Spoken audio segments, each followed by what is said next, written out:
Carolina, Sarassa, happy Wednesday, feliz miércoles, and thank you for being with us today. And we begin today with another mass shooting threat in America, this time in Florida. A teenager is now accused of targeting his school. Authorities captured the moment the officers arrested the boy.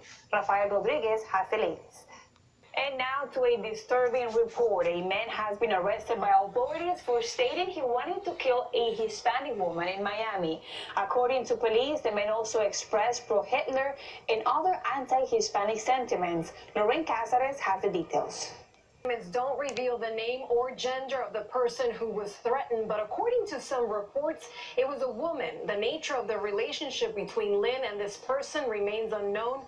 Lynn is scheduled for another court appearance in Seattle next week, Monday. He is charged with making threats online and has not yet entered a plea. Carolina, back to you.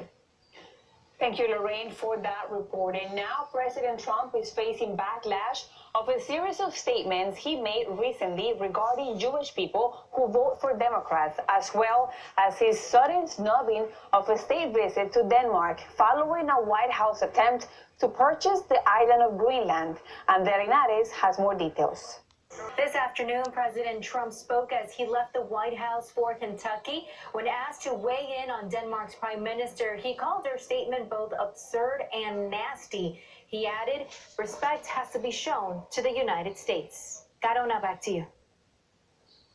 Thank you, Andrea, for that report. And now off the table, that's what a source says President Trump had told the head of the NRA about universal background checks. But days after the recent mass shootings, Trump had frequently and publicly supported new background check legislation. This afternoon, President Trump spoke as he left the White House for Kentucky and said background checks are, in fact, not off the table. And during a campaign rally last night in Illinois, South Bend Mayor Pete Buttigieg made a point about President Trump abandoning his previous calls for tougher background checks in the wake of recent mass shootings. Let's listen. And welcome back to UNews. A new emergency order issued for Area 51, the spot near Las Vegas, famous for its alien conspiracy theories. Now, millions say they are going to visit after a post went viral on Facebook. Officials are on high alert. Jorge Hernandez has the details. Arizona State University has donated about 26 acres in Tempe, Arizona for a library that the McCain family hopes. Of this initiative is Patti Frias. She is the assistant principal at the San Mateo, harassed by management for speaking Spanish at work. All of them are from Puerto Rico and claim the harassment has gone on for more than a year. Carolina Rosario reports. A major proposal by the Trump administration that would make it easier to deny immigrants green cards is now headed to court. This after several states have filed suit. Fabiola Galindo has more from New York. Other states, including California and Washington, have already presented similar lawsuits that are seeking to stop this new measure, which otherwise would start taking effect in October. In New York, Fabiola Galindo, UNews.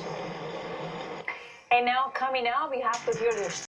And welcome back to UNews. A former VA doctor in Arkansas could get sentenced to more than 500 years in prison if he's found guilty on all the charges he's facing.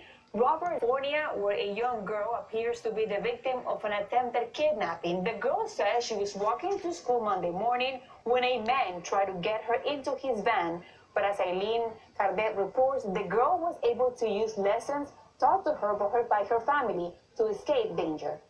Coming up next, migrants in Mexico. Among dozens of migrants from Haiti gathered on Monday in southern Mexico. They are delayed as Mexican officials try to slow down those trying to make it to the U.S.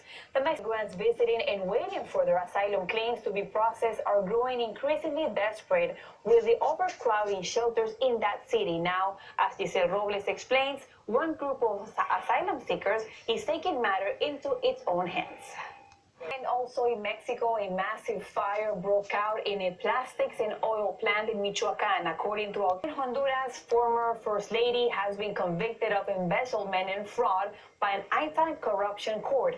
Rosa Elena Bonilla was found guilty of 3 Two former Major League Baseball players have been arrested in the Dominican Republic. They are accused of being members of a powerful drug trafficking and money laundering network in the region.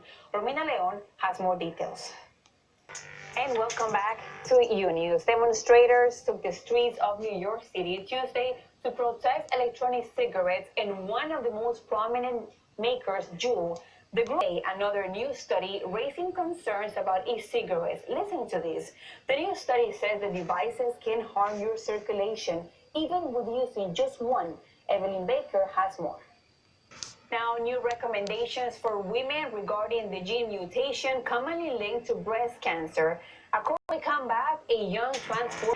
And thank you for staying with us on this Wednesday. Now, actor Mark Wahlberg and his brother Paul opened a new burger location at a hospital in Michigan Monday.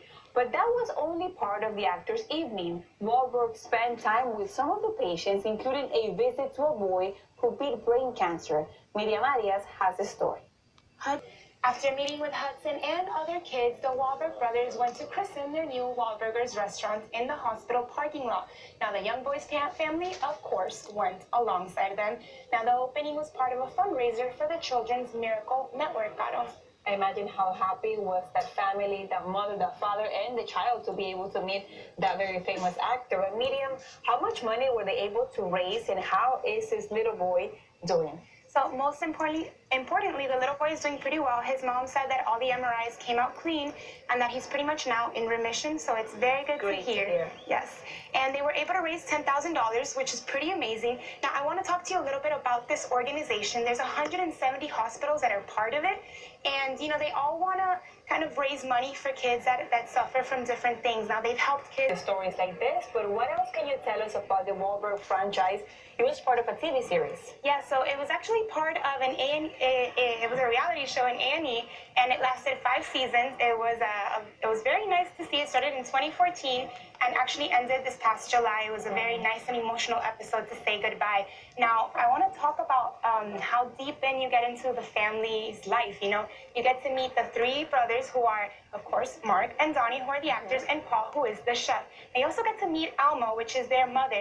And, you know, she was a little bit hesitant to talk and be part of this reality show because she wasn't sure how open she wanted to be about it. But they say that she has a very, very big role in it. So it's nice to see that. And also, I want to mention that they like to play a lot with the names. So this one is called the Wahlburgers, but they made another restaurant a little bit before that called Alma Nove. And that plays with the fact that there's 9 kids and the mom is Alma. So.